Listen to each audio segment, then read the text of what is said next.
Hello, welcome back. In this segment, I'm going to talk about program synthesis in the context of circuits.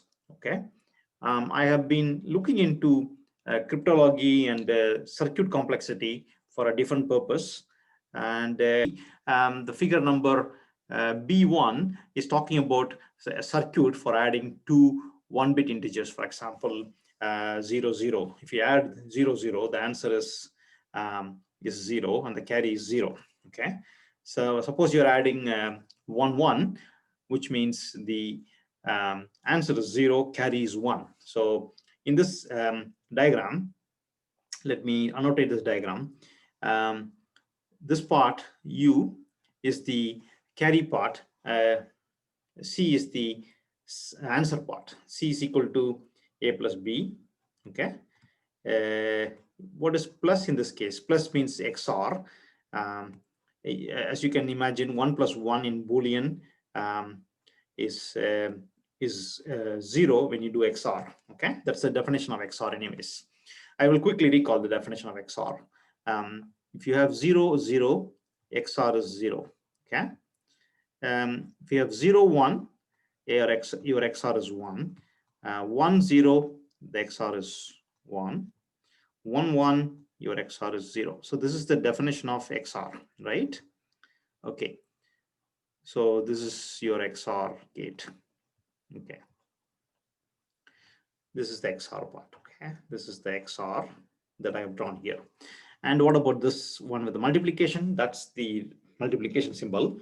So now let's try. If our A is say A is 0 and B is 1, okay, that means we are pointing to this row.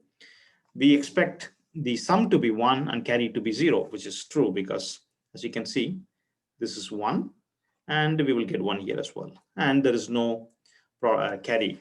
Let's try 1 and 1. Okay, A is 1, B is 1. Answer is 0, but carry is 1. Okay, where do we get the carry?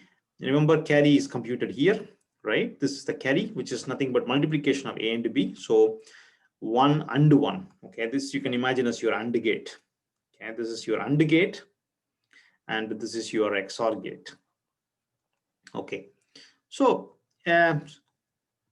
let's now move on to more complex. Consider the scenario. We deal with 3 inputs, A, B, and U. C is equal to A plus B plus U. Okay, this is the plus here is XOR. Okay, just to be clear in this notation. The carry bit is over here. This is the carry bit. Okay, if you add 3 1-bit numbers, you make it a carry bit, and that's stored there. So how many gates are there in this diagram? In this diagram, we have 1, 2, 3, 4, 5, 6, 7 gates. So 7 gates for computing addition of 3 bits and recording the carry bit. Okay, I asked myself, is it possible to build a circuit smaller than 7 gates? So for that purpose, I'm going to use a program synthesis to generate a circuit for me.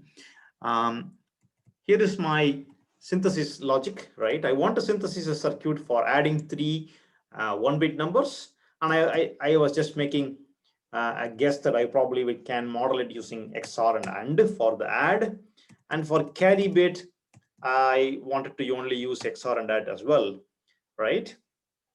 And I need to specify some examples for the synthesizer to come up with a formula for me, as we did in this sequence of presentations. So here I am enumerating all possible 8 cases because of 3 bits. That means there are only 8 possibilities. So I enumerate all 8 possibilities for adding 3 1-bit numbers and also denoting the carry bit. For example, if all my bits are 0, 0, 0, the output is also 0, no carry. The interesting cases here, for example, if 2 of my bits are 1, I know the answer is going to be 0, but the carry bit will be 1. That's the reason why I have the carry bit here to be 1. Okay. As you can see here, it's 1. All right, so I enumerated 8 possibilities for both add and carry 3. And now let's synthesize a circuit for this spec. Okay, here comes the circuit. For add, how many gates do we need? We only need 2 gates. That's consistent with the class notes from the PDF that I have shown. But interestingly, for the carry circuit, we would only need how many circuits? How many gates? 1, 2, 3, 4. So totally, we're able to build a 3 1-bit adder using only 6 gates. Okay, let me clarify this further. I let the automated reasoning engine synthesize a circuit for me to add 3 1-bit numbers, right? And the number of gates I counted in this case is just 6, okay, as opposed to 7 on the class notes. I'm not saying that the class notes is wrong. I'm only saying that the program synthesizer is able to sort of come up with a better circuit with less number of gates. I'm not claiming this is the optimal either. I haven't really studied this from a side channel perspective. Sometimes the circuits may be optimized, but it may not be good from a security point of view, because some parts of the circuit leaks information about timing data. Those are all things that I have not talked about in this segment. But my main goal in this segment was to show to you that we can derive another circuit with the less number of gates. I actually did another modeling as well. Let me show you the other model. Okay, let me get rid of this 8 instances. That may be too many things to write. What I did actually, I took the circuit from the class notes, right? I converted that as a spec. Okay, I made that as a spec. And then I wanted to synthesize an implementation, right, which will only use minimum number of gates. That's basically my next part of this demo. So I'm going to take the spec that I wrote. Okay, so this is from the class notes, right? This is how they defined the carry. As you can see, they used 1, 2, 3, 4, 5 gates as part of their spec.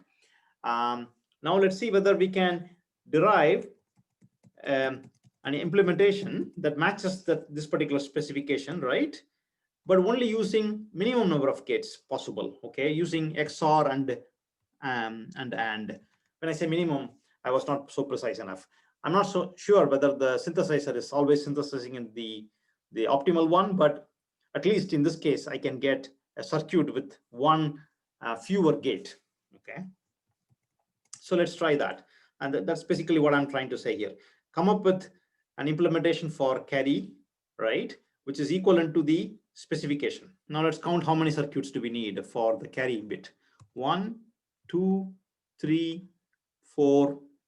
That's perfect. And totally, we only need 6 gates. Okay.